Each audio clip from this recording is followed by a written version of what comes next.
بسم أبون ودن منفس قدسن حد أملاخ آمين.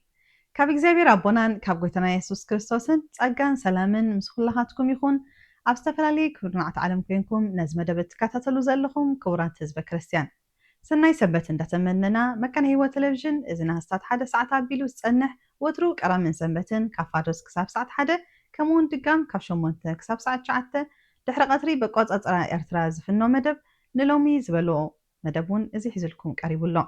عبتي مجمرة زفلملنا مدب نهيطانات إلياس بكوخات تمقبة زبلار استزلوو نهيطانا زخون مدب لنا كمون مزامر كهلوانايو عبتي مدب قال إغزابير دما بأبونا كأش دبرت إنار آيا كاربا أملاخ مخان زبل تحستو زلوو تمرت تداليلو عبتي مدب إنجرا هيوات اتكوان مستنتان استعملنا مدب دما هال تبالفقري يهلونا زبل تحستون كالئن حزنا لكم قريبنا لنا نزم منفساوي ما أدي تخافلكم نايت منفساوي برخد دما تخافلتو تكونو كموترو عدمينا أيو كسع موداتا مسانا تنحو سنة مكتسال مكالب هتسانات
سلام أملاخ مسكولاتكم يخون كميك أنيهم مبقار نلو معنتي إن رئازانتا بزعبا نبي إلياس سبهال بكوخات كمستمقبة تنقر زانتا أختكون نايلو معنتي تمرتنا أبولي كيدان قداماي متحاف نقستن كالا أي متحاف نقستن نرخبو إلياس نبي يونيرو نبي مالت دما ملأختي إغزابيهر نهزبي زنقر مالتي نبي مالت ملأختي إغزابيهر نهزبي زنقر مالتي نبيات كزارو بخلو إغزابيهر كمزي بلالو يوم زبلو هذا معلتي إغزابيهر ننبي إلياس ناب سماريا ناب نقوس أكااب كيدكا تنسح بلو إلو أسزو نابي إغزابيهر كخيد نجيرو سماريا نابت بحال بوتا أبو دما نقوس أكااب سبحال نيرو نابو خيدكا تنسح بلو إلو عزيزو تنسح مالت كفؤ نجر مقبار حداق مالتي تنسح مالت كفؤ نجر مقبار حداق مالتي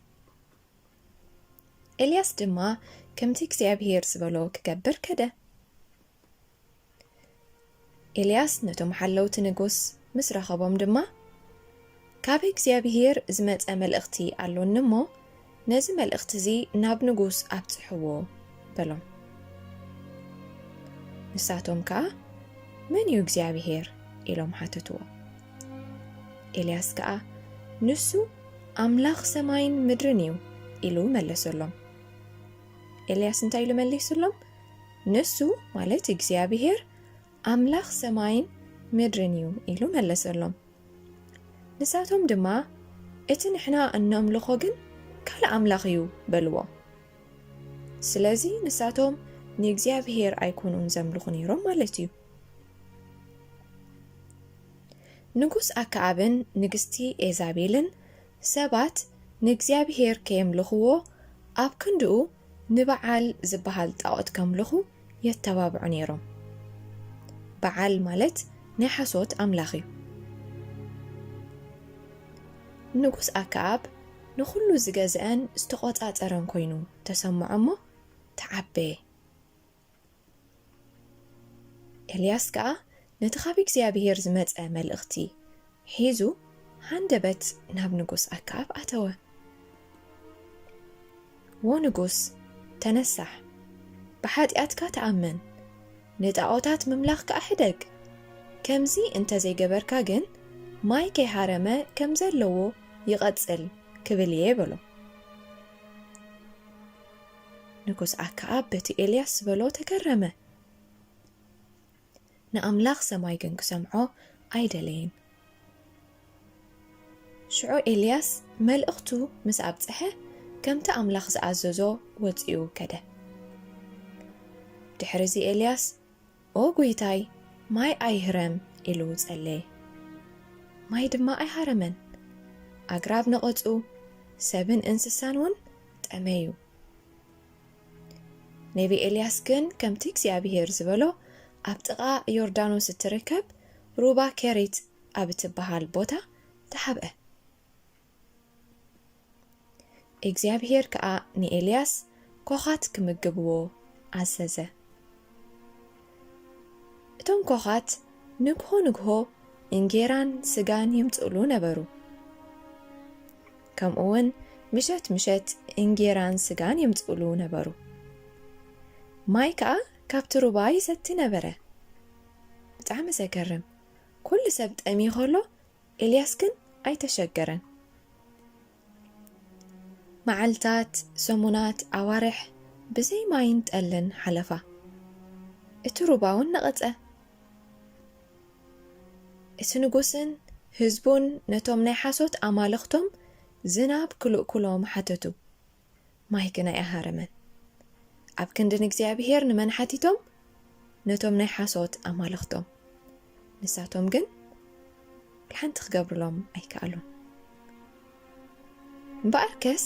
እግዚኣብሔር ብዝደልዮ መንገዲ ገይሩ እንጌራን ዘድልየናን ይህበና። እቲ ካብ ሰብ መንጢሉ ዝወስድ ኳኽ እኳ እግዚኣብሔር እንተኣዚዝዎ ንሰብ ምግቢ ሒዙሉ ክመጽእ ይኽእል እዩ። እግዚኣብሔር ኣምላኽና ብርግጽ ኩሉ ዝኽእል ኣምላኽ እዩ። ራይ ህፃናት ናይ ሎማዓንቲ ትምህርትና እዚኣ ነይራ። ገለ ሕቶታት ኣለዋ። እቲ መልሲ ምስ ወለድኹም ወይ ምስ መምሃራንኩም ተዘራረቡሉ። ቀዳመይቲ ሕቶና ነቢ ማለት እንታይ ማለት እዩ? ነቢ ማለት እንታይ ማለት እዩ? ካልአይቲ ተነሳሕ ማለት እንታይ ማለት እዩ? ተነሳሕ ማለት እንታይ ማለት እዩ? ቁጥሪ 3 እቶም ሓለውቲ ንኤልያስ እግዚኣብሔር መን እዩ ኢሎም ምስ ሓተትዎ ኤልያስ እንታይ ኢሉ መሊሱሎም? እቶም ሓለውቲ ንኤልያስ እግዚኣብሔር መን እዩ ኢሎም ምስ ሓተትዎ ኤልያስ እንታይ ኢሉ መሊሱሎም? ቁጥሪ 4 ስምታ ነቢ ኤልያስ እትሓብ ኣላ ኣብ ጥቓ ዮርዳኖስ እትርከብ ሩባ እንታይ ትበሃል? ስምታ ነቢ ኤልያስ እትሓብ ኣላ ኣብ ጥቓ ዮርዳኖስ እትርከብ ሩባ እንታይ ትበሃል? ናይ መወዳእታ ቁጥሪ 5 እቶም ንኤልያስ ምግቢ ዘምጽእሉ ዝነበሩ ኮኻት እዮም ዝበሃሉ። ኣብ መዓልቲ ክንደይ ግዜ ምግቢ የምጽእሉ ነይሮም? እቶም ኮኻት ነቢ ኤልያስ ኣብ መዓልቲ ክንደይ ግዜ ምግቢ የምጽእሉ ነይሮም? ራይ ህፃናት ናይ ሎማዓንቲ ትምህርትና ነዚ ይመስል። ክሳዕ ዝመጽእ እዋን ኣምላኽ ምስ ኩላትኩም ይኹን። ቻው።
በስመ አብ ወወልድ ወመንፈስ ቅዱስ አሐዱ አምላክ አሜን።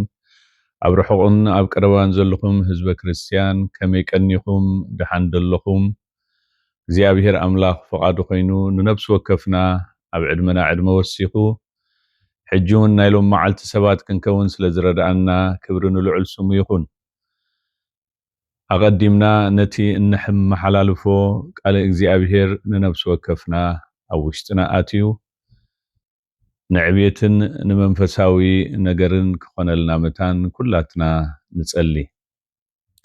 ቅዱስን ዘለዓለማውን ዝኾንካ እግዚአብሔር ኣምላኽና ነመስግነካ ነኽብረካ ልዕል ነብለካ ኣሎና። ምሕረትካ በዚሕልና ሎሚ እውን እግዚአብሔር ኣቦ ኣብ ዕድመና ዕድመ ወሲካ ከምዚ ኢልና ብቓልካ ኣብ ቅድሚኻ ክንርከብ ረዲእካና ኣለኻ እሞ ንተዛራበይ ምግላጽ ንሰማዕትኻ እግዚአብሔር ኣምላኸይ መንፈሳዊ ኣእዛን ክትህብ ወጎይታ ኣብ ቅድሚኻ ንቐርብ ኣሎና። እቲ ንሰምዖ ቃል ኣብ ህይወትና 30 60 ሚእቲ ኮይኑ ክፈርመታን ብመንፈስ ቅዱስካ ክትሓትመልና እውን ናባኻ ንቕርቦ። ሕጂ እውን ኩሉ ክብሪ ንዓኻ ንኣብ ንወልድን መንፈስ ቅዱስ ሎምን ኩሉ ሳዕን ንዘለኣለም ዓለም ይኹን ኣሜን። ቅዱሳን ህዝቢ ኣምላኽ ሎም መዓልቲ ሓቢርና እንሪኦ ቃለ እግዚአብሔር ቀረባ ኣምላኽ ብዝብል ኣርእስቲ ክኸውን እዩ።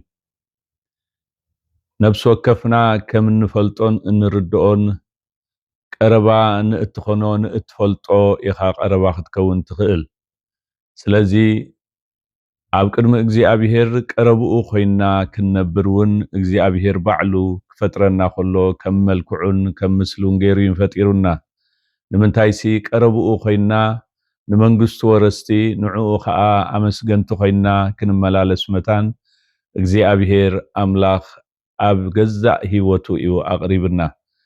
ስለዚ ሎም መዓልቲ እውን ንሕና ነብሲ ወከፍና ከመይ ጌርና ኢና ቀረባ ኣምላኽ እንኸውን? ንእግዚአብሔር ኣምላኽና ቀሪብና ካብኡ ንረኽቦ በረኸት እንታይ እዩ? ካብ እግዚአብሔር ምርሓቕና ኣብ ቅድሚ እግዚአብሔር ዘቕፅዓና መቕፃዕቲ ወይ ከዓ ካብኡ ክንረኽቦ ዝግባአና በረኸት ካይተኻፈልና እንኸይድ ከመይ እዩ? ስለዚ ነዚ ንምርዳእ መወከሲ ወይ ከዓ መበገሲ ክኾነና ዝኽእል ነቢ ሆሴዕ ኣብ እተዛረቦ ቃል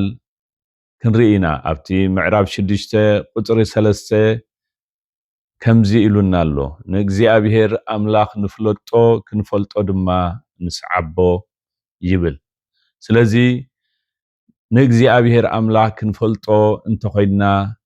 ክንስዕቦ ይግባአና። ንእግዚአብሔር ኣምላኽ ምስ እንስዕቦ ኢና ከዓ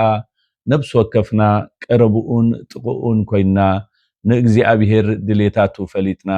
ንዕኡ ከነሕጉሶ እንኽእል።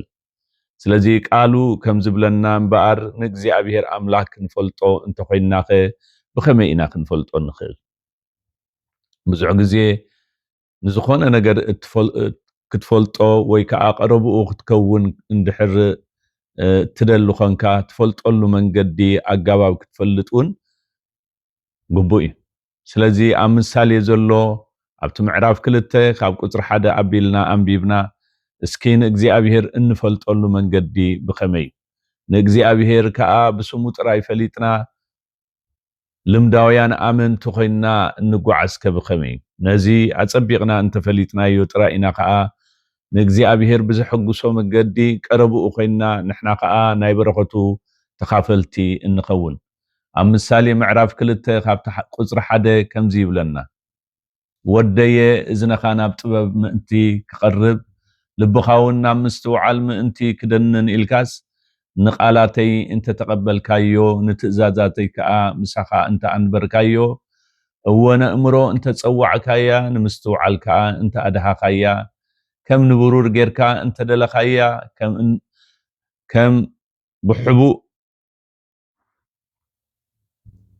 ከም ንሕቡእ መዝገብ ጌርካ ከዓ ሃለው እንተበልካያ ሽዑ ፍርሃት እግዚአብሔር ከተስተውዕሎ ንምፍላጥ ኣምላክ ከዓ ክትረኽቦ ኢኻ ይብለና። ስለዚ እግዚአብሔር ኣምላኽ ዝተመስገነ ይኹን። ወደየ ኢሉ ሰሎሞን እዝነኻ ናብ ጥበብ ምእንቲ ክቐርብ ልብኻውን ናብ ምስተውዓል ምእንቲ ክደንን ኢልካስ ንቃላተይ እንተ ተቐበልካዮ نتأزازاتي كأ مساخا انت أنبركاي سلازي እግዚአብሔር አምላኽ ተመስገነ ይኹን ሽዑይልዎ ንፍርሃት እግዚአብሔር ከተስተውዕሎ ንምፍላጥ አምላኽ ከኣ ክትረኽቦ ኢኻ ስለዚ ንእግዚአብሔር አምላኽ ብቃሉ ኢና ክንረኽቦ ንኽእል ብቃሉ ኢና ክንፈልጦ ንኽእል ናይ እግዚአብሔር ድሌታት ፈሊጥና ናብኡ ምቕራብ ክኾነልና እንተኾይኑ ንእግዚአብሔር አምላኽ ብቃላቱ ኢና ክንፈልጦ እንኽእል ስለዚ እግዚአብሔር ንቃሉ ብምርዳእ ብምፍላጥን ክንቀርቦ ይጽበየናን ይደልየናን ዳዊት ነቢይ እግዚአብሔር ንሰሎሞን ወዱ ክመኽሮ ከሎ መንግስቱ ከመሐላልፈሉ ከሎ እሞኻ ምስ እግዚአብሔር ከመይ ኢሉ ክመላለስ ከም ዘለዎ ክመኽሮ ከሎ ኣብቲ ዜና መዋዕል ከነንብቦ ከለና ኣብቲ ምዕራፍ 28 ቁጥሪ 9 ከምዚ ይብለና ኣታ ወደይ ሰሎሞን ድማ ነታ ኣምላኽ ኣቦኻ ፍለጦ ኣታ ወደይ ሰሎሞን ከዓ ነታ ኣምላኽ ኣቦኻ ፍለጦ ብፍጹም ልብን ብፍታው ነፍስን ከዓ ኣገልግሎ ይብሎ እግዚአብሔር ንኩሉ ኣልባብ ይምርምሮ ንኩሉ ምኽሪ ሓሳባት ድማ ይፈልጦ እሞ እንተ ደለኻዮስ ክርከበልካዩ እንተ ሓደካዮ ግና ንዘለዓለም ክድርብየካ ይብሎ ስለዚ ዳዊት ነቢይ እግዚአብሔር ንወዱ ንግስነት ከመሐላልፈሉ ከሎ ሓደ ምኽሪው መኺርዎ ንሱ ከዓ ንእግዚአብሔር ክፈልጦ ነታ ኣምላኽ ኣቦኻ ኣብዚ ክብሪ እዚ ዘብጽሐኒ ንህዝበይ ክመርሓሉ ዝኽእል ጥበብ ዝሃበኒ ብኩሉ ነገር ዘሳገረና ኣምላኽ ፍለጦ ይዝብሎ ደሎ ንዑ እንተፈሊጥካዮ ኢኻ ከዓ ብምሉእ ልብኻ ብምሉእ ነፍስኻ ከተገልግሎ እትኽእል ይዝብሎ ዘሎ እዚ ክትፈልጥ ዘለካ ግና እግዚአብሔር ኣምላኽ ንኩሉ ኣልባብ ይምርምሮ ንኩሉ ምኽሪ ሓሳባት ድማ ይፈልጦ ይሞ ኢልዎ ኣብ ልብኻ ዘሎ ዝፈልጥ ኣምላኽ ብቃልካ ዘይጥበር ኣምላኽ ምዃኑ ፈሊጥካ ብውሽጥኻ ክትፈልጦ ንእግዚአብሔር ዝመኽረካ ዘለኹ እዩ ዝብሎ ዘሎ ስለዚ እንተ ደለኻዮ ክርከበልካዩ ብሓቂ ብልብኻ ብውሽጥኻ እንተ ደሊኻዮ ንሱ ውሽጥን ኮላሊትን ዝምርምር ኣምላኽ እሞ ክርከበልካዩ ካብ ውሽጥኻ ካብ ልብኻ እንተ ሓደካዮ ግና በቲ ንስኻ እትገብሮ ደጋው ነገር ዘይኮነ ናይ ውሽጢኡ ዝርኢ እሞ ንዘለዓለም ክድርብየካ እዩ ስለዚ ተጠንቀቕ ክብሎ ከሎ ኢና ንርኢ ስለዚ ንእግዚአብሔር ክንፈልጦ ንሱ ዝደልዮ ድሌታቱ ተረዲእና ከዓ ክንገብር እንድሕር ኮይና ክንስዕቦ ኣሎና ክንስዕቦ እንኽእለሉ ከዓ ሰብ ዝበሉና ሰባት ዘዘንተወልና ዘይኮነስ ብሓቂ ኣብ መንገድዳቱ ብቃላቱ ክንስዕቦ ይግባአና እዩ ሰሎሞን እንተርኢናዮ ኣብ ቅድሚ እግዚአብሔር ብኸመይ ከም ተመላለሰ እቲ ቃል እግዚአብሔር ይነግረና እግዚአብሔር ናይ ብሓቂ ዝመርሕ ኣምላኽ ዝኽተለካ ደድሕሪኻ ዝኽተለካ ኣምላኽ ስለ ዝኾነ ኣምላኽ ከዓ በታለይቲ እቲኣ ንሰሎሞን ተራእዮ ይብለና ኣብቲ ካልኣይ ዜና መዋዕል ምዕራፍ 1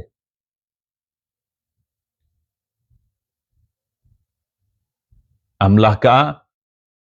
በታለይቲ እቲኣ ንሰሎሞን ተራእዮ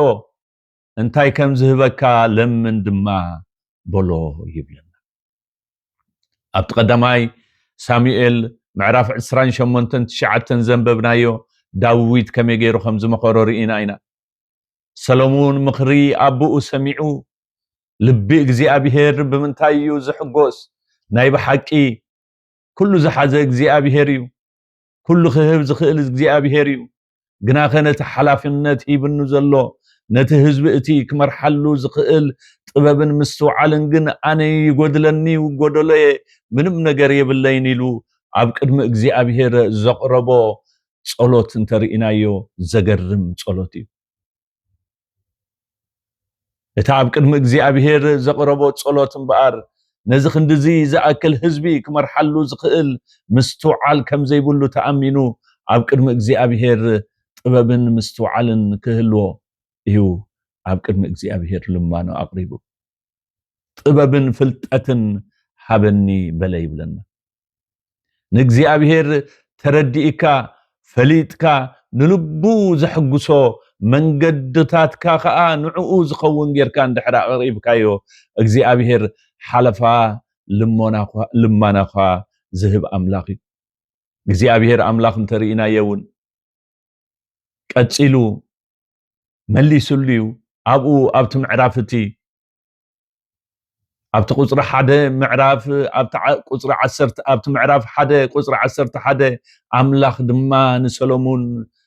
እዚ ኣብ ልብኻ ስለ ዘንበረ እዚ ኣብ ልዕሊኡ ዘንገስኩኻ ህዝበይ ምፍራድ ምእንቲ ክትከኣለካ ጥበብን ፍልጠትን ክወሃበካ ስለ ዝለመንካ ኢልዎ ነቲ ዝለመኖ ጥራይ ዘይኮነ ቅድሚ ሕጂ ዘይኮነ ኣብ ቅድሚኡ ዓቢ ነገር ክብሪ ከም ዝረክብ ብኩሉ ሃብቲውን ከም ዘጸጎ እግዚአብሔር ዕጽፍ ገይሩ ክህቦ ከሎ ንርኢ ስለዚ እግዚአብሔር ኣምላኽ ናይ በሓቅነቶም ዝቀርብዎ ከም ልቡ ኮይኖም ክመላለሱ ዝፈተው እግዚአብሔር ከዓ በታቅንዕቲ መንገዲ መርሖም ብበረኸት ከዓ የሳጋግሮም ታሪክ ናይ ሰሎሞን ተሪእናዮ ኣብ ንግስነቱ ببزح منجد كو أنت حلفه እግዚአብሔር أملاح جنا بتمجمريا زقربون بتي نبؤو زهبو كيدانن نتا منجستو حلدي واي انتو خنا جنا بدحريو اتا منجستي كمتمقلت نريا اتم حزب እግዚአብሔር كعب خمي ملالسو خمز نبرو ات مصحف قدوس بحلف اب زينا ماوئل صبو غيرو يززنتولنا ኣብ ኣሳዝ ነገሰሉ እዋንውን እግዚአብሔር ብመንፈሱ ገይሩ ክዛረቦ ከሎ ንርኢ ንኣዛርያ ወዲ ዕደድ ከዓ መንፈስ ኣምላኽ ኣብ ልዕሊኡ መፀ ይብለና ኣብ ቅድመ ኣሳ ወፂ ድማ በሎ ኣታ ኣሳ ብዘለኹም ይሁዳን ቢንያምን ስምዑኒ ኢልዎ እቲ ናይ እስራኤላውያን ዝሓለፍዎ ህይወት እናርአየ መንፈስ እግዚአብሔር ከአምባር ናአዛርያ አልዒሉ ናአሳ ኣብ ቅድሚ እግዚአብሔር ከመይሉ ክመላለስ ከም ዘለዎ ክነግሮ ከሎ ኢና ንርኢ ንስኻትኩም ምስ እግዚአብሔር እንተ ትኾኑ ንሱ ምሳኹም እዩ እንተ ደለኹምዎ ድማ ይርከበልኩም እዩ ንስኻትኩም እንተ ሓደኩም ግና ንሱ ከዓ ክሓድገኩም እዩ ስለዚህ መንፈስ እግዚአብሔር አምላኽ ይዛረቦም አሎ ንትምርቲ ክኾኖም እስራኤል ሲ ነዊሕ ዘመን ብዘይ አምላኽ ሐቅን ብዘይ መሃር ካህንን ብዘይ ሕግን ነበሩ ኢሉ ኣብዚ ብዘይ ካህንን ብዘይ መሃር ካህንን ብዘይ ሕግን ኣብ ዝነበሩሉ እዋን ንእግዚአብሔር ከም ዘሕዘንዎ ኣብ ቅድሚ እግዚአብሔር ብቅንዕና ከም ዘይተመላለሱ ቀረባ አምላኽ ከም ዘይነበሩ ዝነግሮም ደሎ ብጸበቦም ናብ እግዚአብሔር አምላኽ እስራኤል ተመሊሶም ምስ ዘለይዎ ግና ይርከበሎም ነበረ ስለዚ ኣብቲ ቃል እግዚአብሔር ሕግ እግዚአብሔር ኣብ ዘይብሉ መኻሪ ኣብ ዘይብሉ መንገዲ ዝሕብር ኣብ ዘይብሉ ንእግዚአብሔር እተቆጣዓሉ መንገዲ ብዙሕ ከም ዝኾነ ቃል እግዚአብሔር ይነግረና ግን ናብ እግዚአብሔር ክምለሱ ከለው እግዚአብሔር ቀረበኦም ነይሩ ስለዚህ ሎሚ ነፍስ ወከፍና ኣብ ቅድሚ እግዚአብሔር ክንመላለስ ከለና ናይ በሐቂ ንእግዚአብሔር ብኸመይ ኢና ንፈልጦ ዘለና በሐቂ ከም ቃሉ ዶ ንስዕቦ ኣሎና መንገድታትና እንታይ ይመስል ነቲ እንኸዶ ዘለና ብስም ኣመንቲ ጥራይ ኮይና ዲና እንኸይድ ዘለና ወይስ በሐቂ ቀረባ ኣምላኽ ኮይና ኢና ንመላለስ ዘለና ኢሳያስ ነቢ እግዚአብሔር ኣብቲ 55 ምዕራፉ ንእግዚአብሔር በቲ ዝርከበሉ ግዜ ድለይዎ ቀረባ እንከለውን ፀውዕዎ ረሲእ መንገዱ ዓመፀኛ ከዓ ሓሳቡ ይሕደግ ናብ እግዚአብሔር ይመለስ ንሱ ከዓ ክምሕሮ እዩ ኣዝዩ ይቅረ ይብል እሞ ናብ ኣምላኽና እውን ይመለስ ኢሉ ስለዚ ሎሚ ሓደ ዛንታ ኣዘንቲና ክንሓልፍ ዘይኮነ ንሕና እውን ኣብቲ መንገዲ እግዚአብሔር ዘሎና መጨረሻና እውን ናብ እግዚአብሔር እንጓዓዝ ሰባት ስለ ዝኾንና ተስፋና ኣብዚ ምድሪ እዚ ዘይኮነሲ ኣብታ በወዱ ብኢየሱስ ክርስቶስ ኣዳሊልና ዘሎ መንግስቲ ወረስቲ ክንከውን ኢና ተወሊድና እሞ ሎሚ ኣብ ቅድሚ እግዚአብሔር ብኸመይ ኮን ንመላለስ ንህሉ ንእግዚአብሔር በቲ ዝርከበሉ ግዜ ድለይዎ ቀረባ ከለውን ፀውዕዎ ይብለና ሎሚ ንነፍስ ወከፍና ግዜ ሎሚ ንነፍስ ወከፍና ዕድል ሂቡና ኣሎ ንእግዚአብሔር በቲ ዝርከበሉ ግዜ ድለይዎ ቀረባ ከለውን ፀውዕዎ ረሲእ መንገዱ ዓመፀኛ ከዓ ሓሳቡ ይሕደግ ናብ እግዚአብሔር ከዓ ይመለስ ዕድመ እግዚአብሔር እምበር ነፍስ ወከፍና ሎሚ እንታይ እዩ ረሲእ መንገዱ ዓመፀኛ ከዓ ሓሳቡ ይሕደግ ናብ እግዚአብሔር ከዓ ይመለስ ንሱ ከዓ ክምሕረና እዩ እግዚአብሔር ናይ ሎሚ ኣምላኽ እዩ ናይ ሕጂ ኣምላኽ እዩ ነብስ ወከፍና ዝሓልፍናዮ ህይወት ዝሓልፍናዮ ታሪኽ ንሱ ዘይኮነ ዝፅብፅብ ንሱ ብምንስሓ መንፈስ ኣብ ቅድሚኡ ምስ ቀረብና እወ ናይ ሕጂ ኣምላኽ ስለ ዝኾነ በቲ ንስኻ ናብኡ ትቐርበሉ መንገዲ ንሱ ከዓ ምሕረት ይገብር ዳዊት ነቢይ እግዚአብሔር ኣብቲ ምዕራፍ 14 ቁጽሪ 2 እንታይ ዝብለና ንእግዚአብሔር ዝደሊ ለባም እንተሎ ክርኢሉ ሲብል እግዚአብሔር ካብ ሰማይ ናብ ደቂ ሰብ ጠመተ እግዚአብሔር መስገን ስለዚ ጠመተ እግዚአብሔር ዓይንቲ እግዚአብሔር ናብዚ ምድሪ እዚ ክጥምታ ከለዋ እግዚአብሔር ዝደሊ ለባም እንተሎ ክርኢ ናብ እግዚአብሔር ዝምለስ ልቡ ለባም እንተሎ ክርኢ እግዚአብሔር ኣብ ሰማይ ናብ ደቂ ሰብ ጠመተ ይብለና ስለዚ ሎሚ ጠመተ እግዚአብሔር ንዓይን ንዓኻን ንዓኽን እዩ እሞ ሎሚ ምምላስ ክኾነልና ንእግዚአብሔር ኣምላኽ ብዝግብኦ ክንፈልጦ ቀረብኡ ክንከውን ምስኡ ክንመላለስ ቃሉ ይምዕደልና ኣሎ ናብ ኣምላኽ ካይንቀርብ ዝዕንቅፉና ዝኽልክሉና ነገራት ኩሎም ኣፍሪስና ናብ እግዚአብሔር ክንቀርብ ሎሚ ብጸሎት ኣብ ቅድሚኡ ክንቀርብ ይግባአና ምኽንያቱ ካብ እግዚአብሔር ኣምላኽ ዝፈልየና ነገር እንተሎ ከምቲ ኢሳያስ ኣብ 59 ዝብሎ ግናኸ ኣእዳውኩም ብደም ኣጻብዕኩም ብበደል ረኺሰን ከናፍርኩም ውን ሓሶት ይዛረባ ልሳንኩም ከዓ ክፍኣት ይነግራ ኣለዋ እሞ ኢሉ ንዓኻትኩምን ንኣምላኽኩምን ኣብ መንጎኹም ኮይኑ ዝፈላለየኩምሲ ኣበሳኹም እዩ ካይሰምዓኩም ከዓ ኣብ ቅድሜኹም ገጹ ዝሓብኣልኩምሲ ሓጢኣትኩም እዩ ይብለና ስለዚ ሎሚ ኣብ ቅድሚ እግዚአብሔር ብንስሓ መንፈስ ክንምለስ ንዕኡ ብዝሕጉስ ህይወት ክንምለስ ነቲ ተበቲኹ ዝነበረ ርክብ ብምጽጋን መሊስና ኣብ ቅድሚ እግዚአብሔር ምቕራብ ክኾነልና ሎሚ ቃል እግዚአብሔር ይምዕደና ኣሎ ምኽንያቱ ንእግዚአብሔር እንድሕር ቀሪብካዮ ንሱ ቀረበኻዩ ንምንታይ ዓይንቱ ናብኡ ዝቐርባ ነፍሳት ክሪኣየን ቁልሕ ዝብላ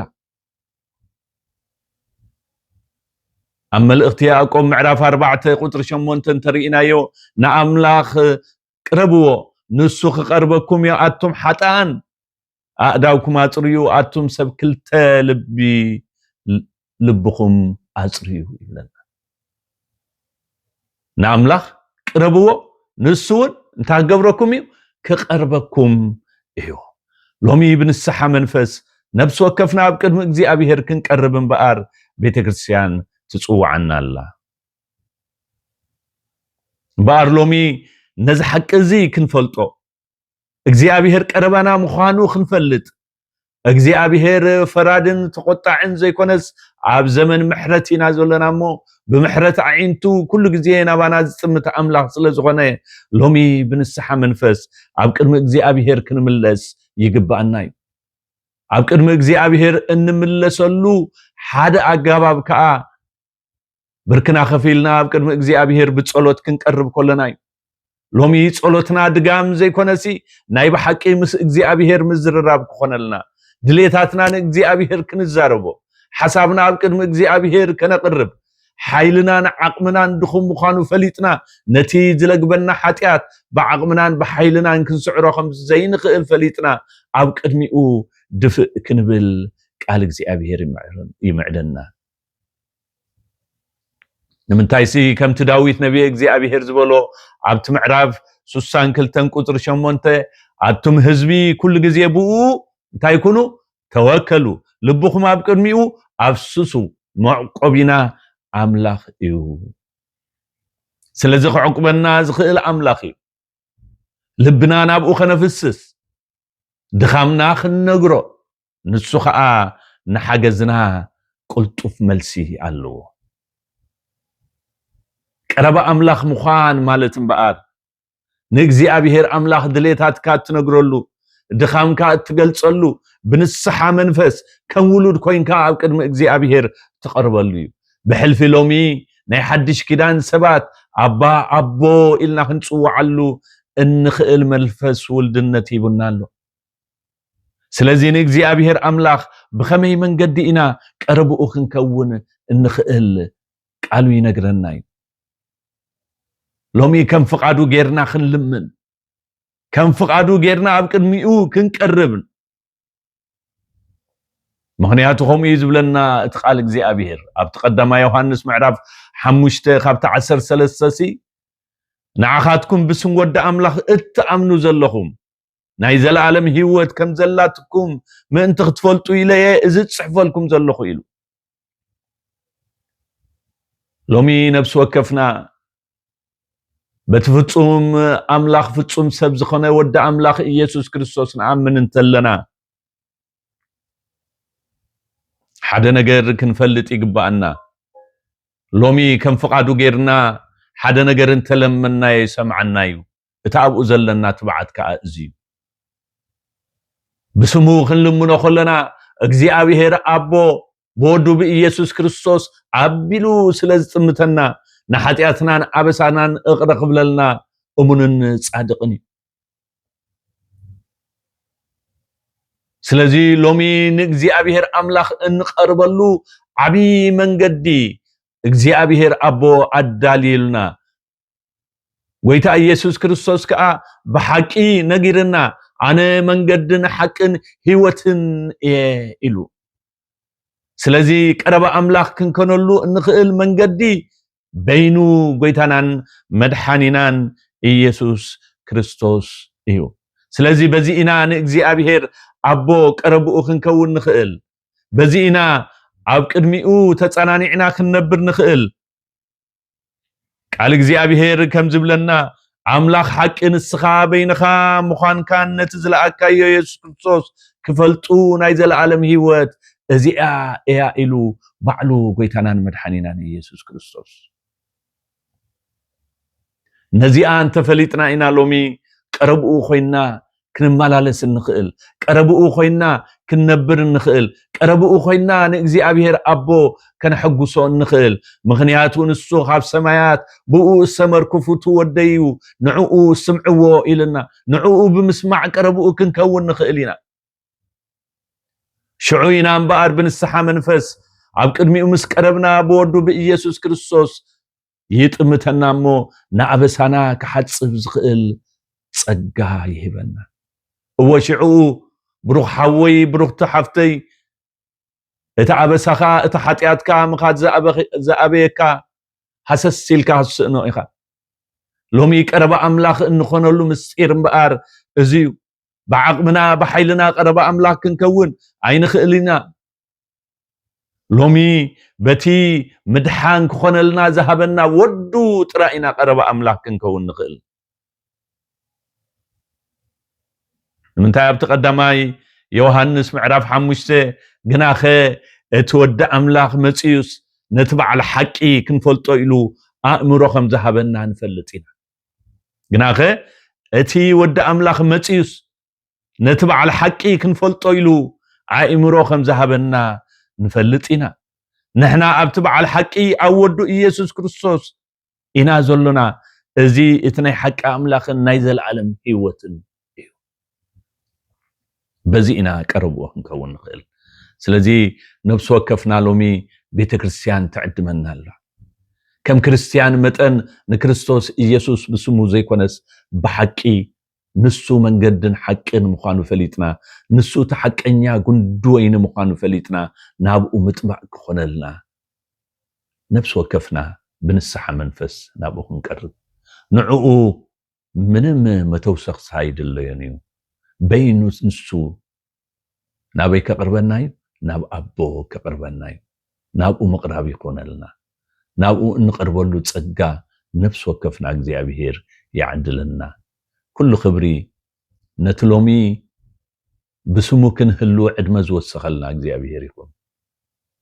امين كلاتنا نصلي قدوسن زلالماون زخونكا እግዚአብሔር አምላክና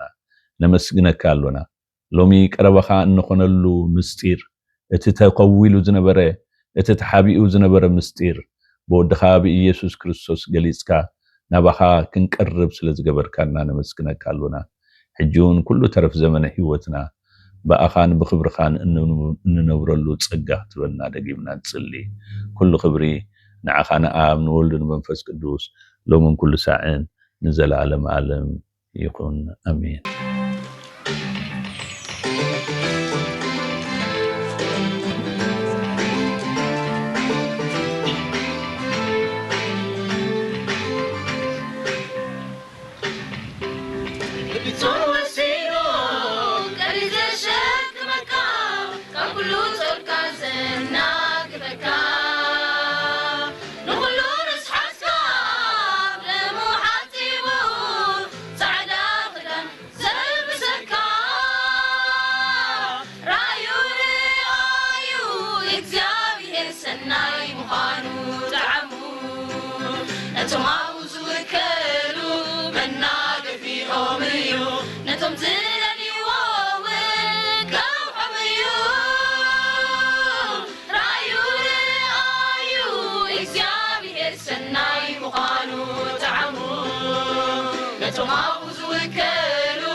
نتوم عاوزو وكانوا مناك في أميو نتوم زينا لواوين كو حميو رايو رايو إتجابي سناي مغانو تعمو نتوم عاوزو وكانوا مناك في أميو نتوم زينا لواوين كو حميو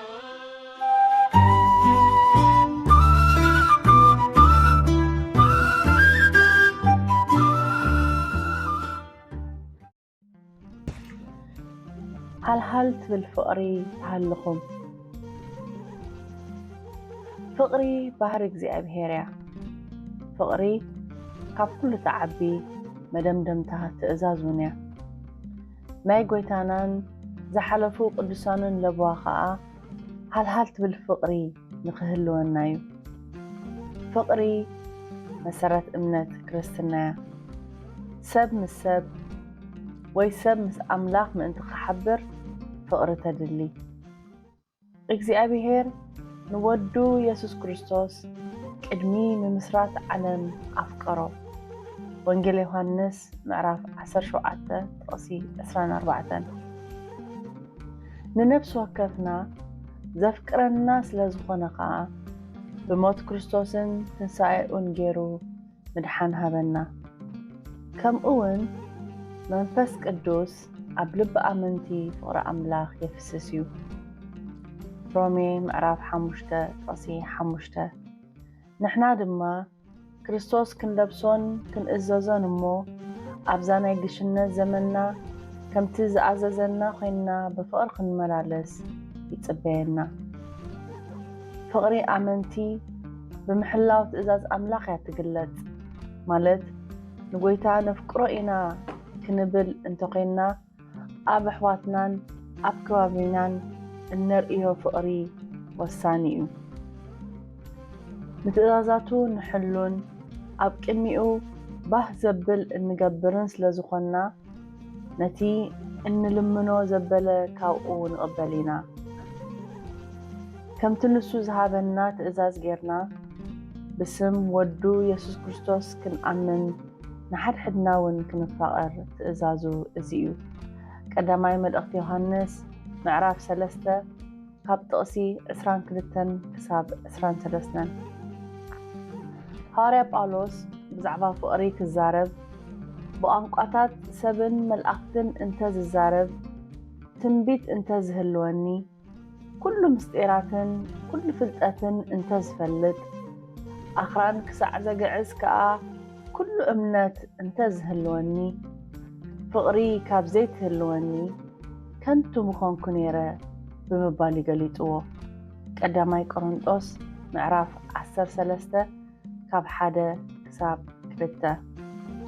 ስለዚ ኩሉ ረኺብና ኩሉ ተዋሂብና ኩሉ ጸጋ ቅብኣት በረኸት ሒዝና እታ ጎይታ ዝበለና ሃልሃል ትብል ፍቅሪ ክሳብ ዘይተዓወትናላ ምምልላስና ክሳራ ጥራይ ዝኸውን ስለዚ ኣብ ጉዕዞ ህይወትና ክንፋቐር ስለዘለና ጥራይ ዘይኮነስ ሃልሃል ትብል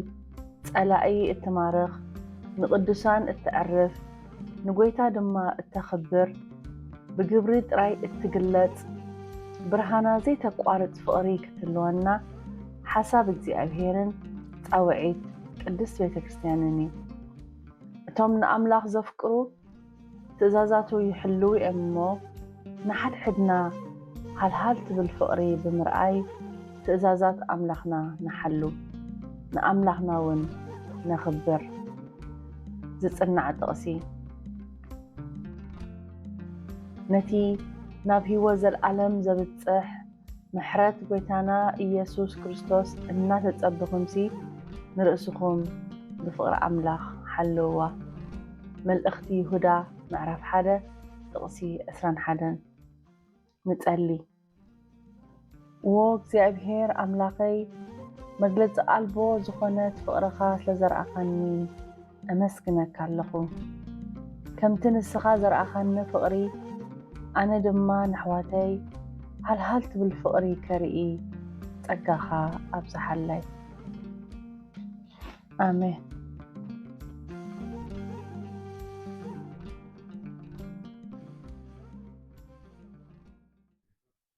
ስለ ፀንሐና ጊዜ እግዚአብሔር ዝተመስገነ ይኹን። በዚ ፀንሐ መደብ ተባሪኽኩም ተሃኒፅኩም ከምኡውን ተገልግልኩም ክትኮኑ እምንቶና እዩ።